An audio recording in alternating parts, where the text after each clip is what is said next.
1971 সালে মহান মুক্তিযুদ্ধের সময় পার্বত্য চট্টগ্রাম থেকে রাজাকার বাহিনীতে যোগ দেয়া অধিকাংশই ছিলেন চাকমা যুবক।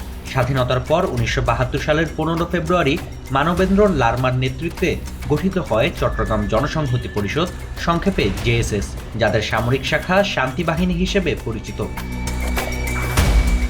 এই শান্তি বাহিনী প্রতিষ্ঠার পর থেকে উপজাতি সন্ত্রাসীরা বাঙালিদের ওপর হত্যাযজ্ঞে মেতে ওঠে।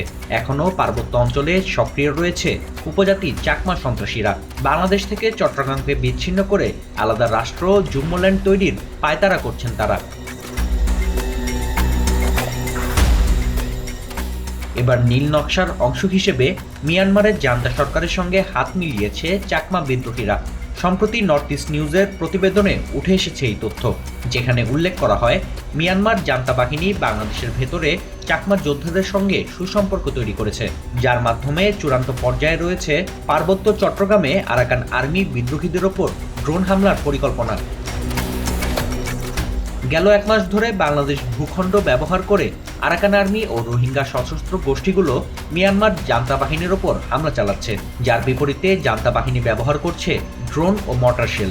বেইজিংয়ের সরবরাহ করা এই ড্রোনগুলো নিখুঁতভাবে হামলা চালাতে সক্ষম। এই পরিস্থিতিতে রাখাইন রাজ্যে লড়াই আরও তীব্র হলে মিয়ানমার জান্তা বাহিনী কী ধরনের অস্ত্র ব্যবহার করতে পারে সে বিষয়ে বাংলাদেশ সেনাবাহিনীর রামু কিংবা চট্টগ্রাম ভিত্তিক ডিভিশনগুলোর কাছে থাকা তথ্যও সীমিত। তবে মিয়ানমার না বাংলাদেশ, আগে হামলা চালাবে কে, এ নিয়ে তৈরি হয়েছে ধোঁয়াশা। কারণ 2 মাস পেরিয়ে গেলেও এখনও 101 জন বাংলাদেশি জেলের সন্ধান মেলেনি। ধারণা করা হচ্ছে জেলেদের অপহরণ করেছে বিদ্রোহী গোষ্ঠী আরাকান আর্মি। জেলেদের উদ্ধারের পাশাপাশি সাম্প্রতিক সময়কার মর্টার শেল হামলার জবাব দেওয়ার চাপ বাড়ছে বাংলাদেশ সেনাবাহিনীর ওপর।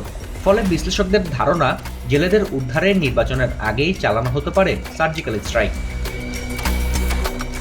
সম্প্রতি বাংলাদেশ সেনাবাহিনীর 10ম পদাতিক ডিভিশনের সদর দপ্তর সফর করেন 5 বিদেশি নাগরিক, যাদের মধ্যে একজন কানাডিয়ান ও বাকি 4 জন আমেরিকান।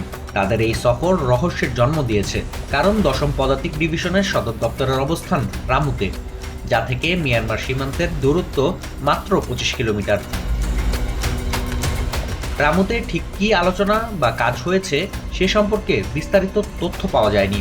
তবে বাংলাদেশ সশস্ত্র বাহিনীর ঊর্ধ্বতন সূত্রগুলো জানিয়েছে 5 জন বিদেশি নাগরিককে কুর্মিটোলা গলফ ক্লাবে আতিথেয়তা প্রদানের বিষয়টি অস্বাভাবিক ছিল।